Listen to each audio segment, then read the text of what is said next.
De fait, le dollar est au centre de tout. On est au Moyen-Orient, il faut du dollar. On est en Asie, il faut du dollar. On est en Amérique latine, il faut du dollar. On est dans la Caraïbe, il faut du dollar. Donc, c'est-à-dire que le dollar, d'ailleurs, qui donne un avantage, comme l'ancien Premier ministre français l'avait dit, un avantage exorbitant aux États-Unis parce que les États-Unis sont au centre de tout. L'État américain emprunte, si vous voulez, à des taux d'intérêt extrêmement bas. Les ménages américains empruntent à des taux d'intérêt extrêmement bas parce qu'on croit dans le dollar. Est-ce qu'il y a lieu de s'inquiéter après une telle annonce, Enomi Germain? Bon, écoutez, de mon lieu, la première chose que je dois dire, c'est que je ne vois pas encore la déclaration officielle, mais je commente comme si c'était une déclaration officielle et en tout cas, c'est dans une logique justement de prévention.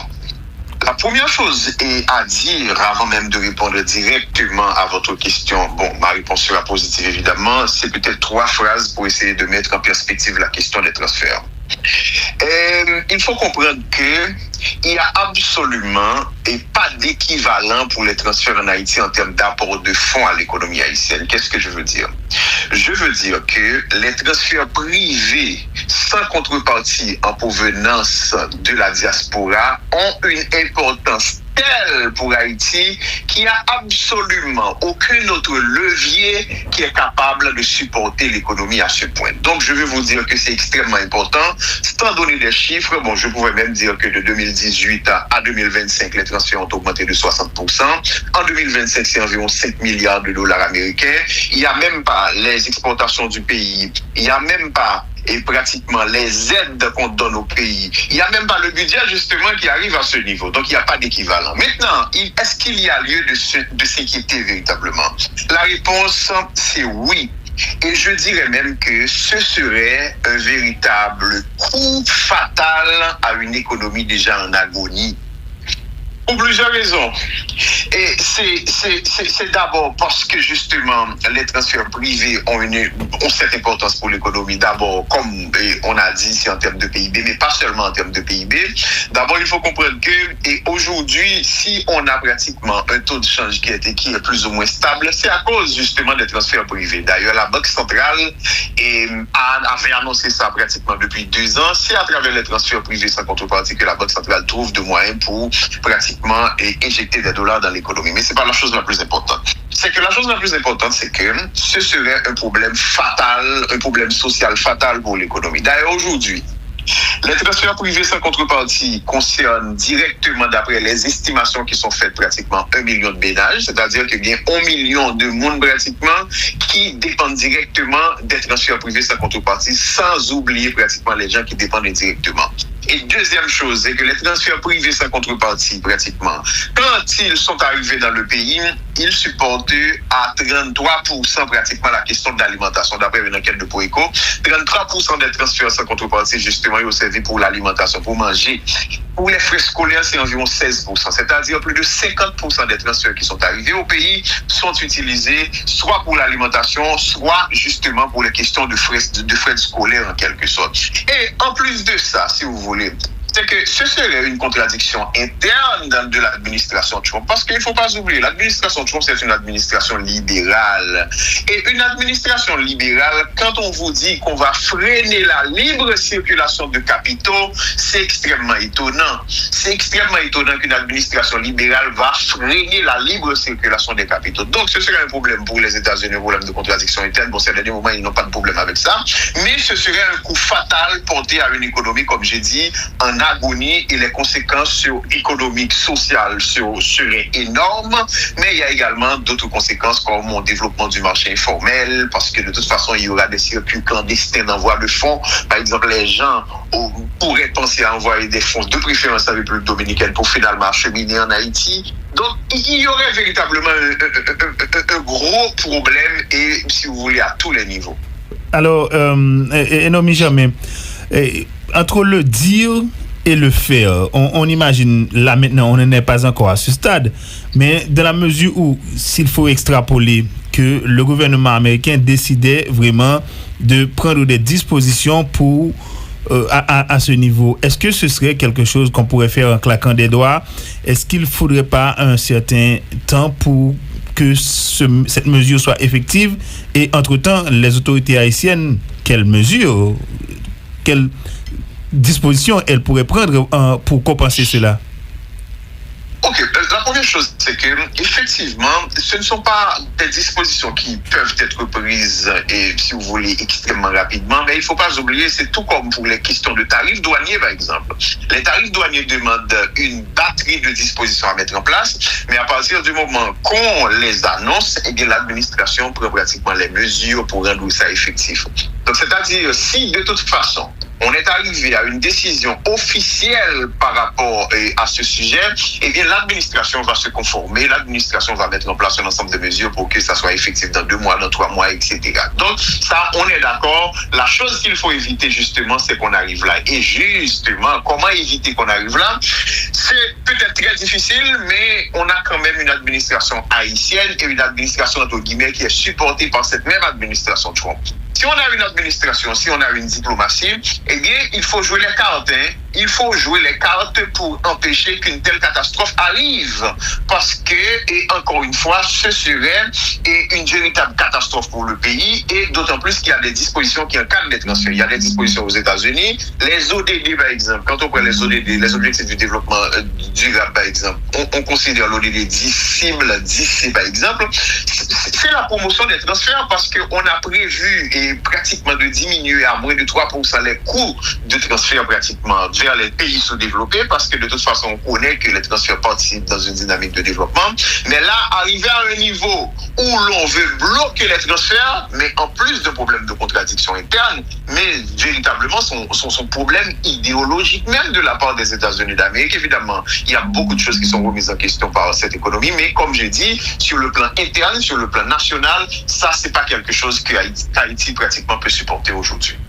Alors, les transferts d'Haïtiens vers Haïti, de la diaspora vers Haïti, représentent, on va dire, 20% de l'économie haïtienne. Et selon les chiffres du DHS, on dit que pour 2025, ça représente 6,1 milliards de dollars de transferts. Qu'est-ce qui inquiète les États-Unis? Est-ce que c'est une fuite de capitaux, Enomi Germain? Bon, c'est une déclaration. Ce que je fais là, c'est une intervention à chaud. Mais je ne suis pas sûr que les États-Unis d'Amérique devraient être inquiétés par, si vous voulez, une espèce de fuite de capitaux. Parce que ce qui arrive, quand on parle d'économie américaine, c'est une grande économie, il ne faut pas oublier. Et d'ailleurs, l'économie américaine a pris son envol, en tout cas, c'est à partir justement de ces mêmes logiques d'envoi de capitaux vers d'autres pays. Il ne faut pas oublier ce qui était arrivé dans le monde en 1944 après la Deuxième Guerre mondiale. Ils ont pris ce qu'on appelle l'accord de Bretton Woods pour mettre le dollar au centre absolument de tout.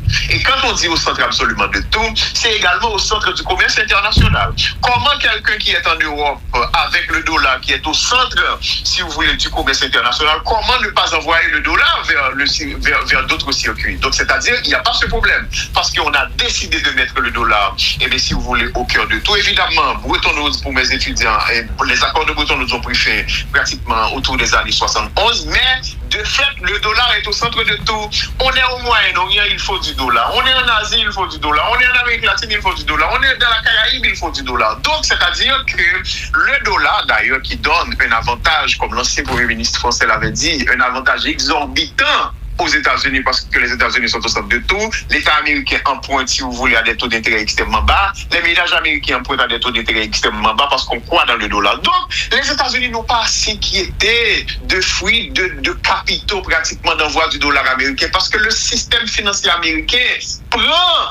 a pris son emprise, si vous voulez, a pris son envol, et le système financier américain reste le système le plus sûr du monde. C'est en raison du poids du dollar. D'ailleurs, il y a même une formule qu'ils ont eux-mêmes inventée: there is no alternative to the US dollar. C'est-à-dire, il n'y a pas d'alternative au dollar américain. Donc, pourquoi vous inquiétez des envois de fonds, des envois de dollars américains vers d'autres pays? Ça ne fait absolument aucun sens. D'autant plus que les migrants qui envoient des fonds dans leur pays d'origine, eh bien, ils envoient leur propre argent. C'est-à-dire que c'est justement de l'argent que ils travaillent pour lui, que ils voient dans des pays d'origine. C'est-à-dire que c'est un droit privé que j'ai d'utiliser mes ressources à mes fins personnelles. Donc, empêcher ça, c'est tout simplement mettre en question un ensemble de dispositifs normatifs, c'est mettre en question la question de la liberté individuelle et c'est quand même mettre en question également le principe de solidarité qui consiste à dire que, écoutez, il faut éliminer les frais de transfert pour un pays déjà en situation, pour un pays ami, pour un pays partenaire qui est déjà en situation économique extrêmement grave. Alors, et pour ça, Enomi Germain, en général, à chaque fois qu'il y a un type de mouvement, ça, ou bien même une simple annonce, marché est toujours agité. Dans le cas d'Haïti, par exemple, est-ce que il y a des matières ou bien des moyens pour calculer le mouvement qui est fait sur le marché haïtien à partir d'une telle annonce, par exemple? Est-ce que ça a pris de la valeur, ça a baissé? Comment ça se passe? Est-ce que nous avons des outils pour calculer ça, pour évaluer ça?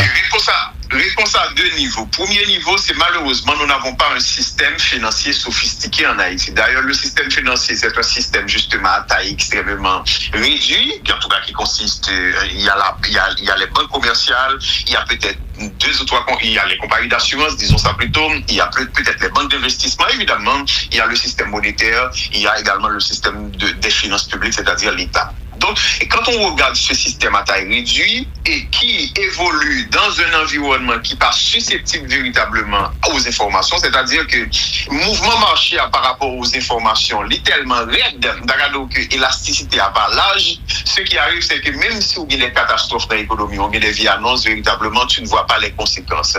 Mais deuxième niveau, c'est que c'est parce que véritablement, les conséquences minimes qu'elles puissent être ne sont pas mesurées dans l'économie. Par exemple, quand il y a une telle annonce, véritablement, il y a des acteurs rationnels individuels, parce qu'on est rationnel, notamment parce qu'on agit sur la base d'informations, et bien qui prend information ça, et puis qui tout simplement commence à faire des repositionnements stratégiques, c'est-à-dire faire des mouvements de capitaux, c'est peut-être des acteurs qui dégainent de capitaux à l'étranger, qui replacent, ou peut-être sortir aux États-Unis, aller plutôt en République dominicaine ou au Canada, maintenant parce qu'ils ont besoin d'alimenter un bagage en Haïti, ou bien d'autres acteurs qui viennent comme en Haïti, qui prennent d'autres dispositions. Donc forcément, premier niveau, je viens de vous donner le premier niveau. Le premier niveau, c'est que nous avons un marché qui n'agit pas pratiquement aux annonces, c'est-à-dire que les mouvements d'anticipation véritablement pas cap localisé. On connaît évidemment là, on a parlé de concept qui n'est pas tout à fait commun, mais mouvement d'anticipation pas cap localisé parce que le marché, c'est pas un marché parfait, c'est pas un marché complet, etc., etc.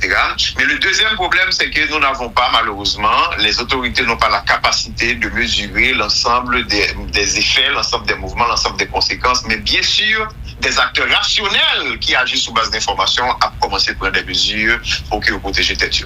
Alors, ce qui se passe, c'est que bien que Haïti soit très dépendant des transferts étrangers, et notamment américains, mais Haïti n'est pas parmi les pays qui recevoir, pas même parmi gros pays qui recevoir gros volume de transfert de devises américaines, et non, jamais. Bien sûr.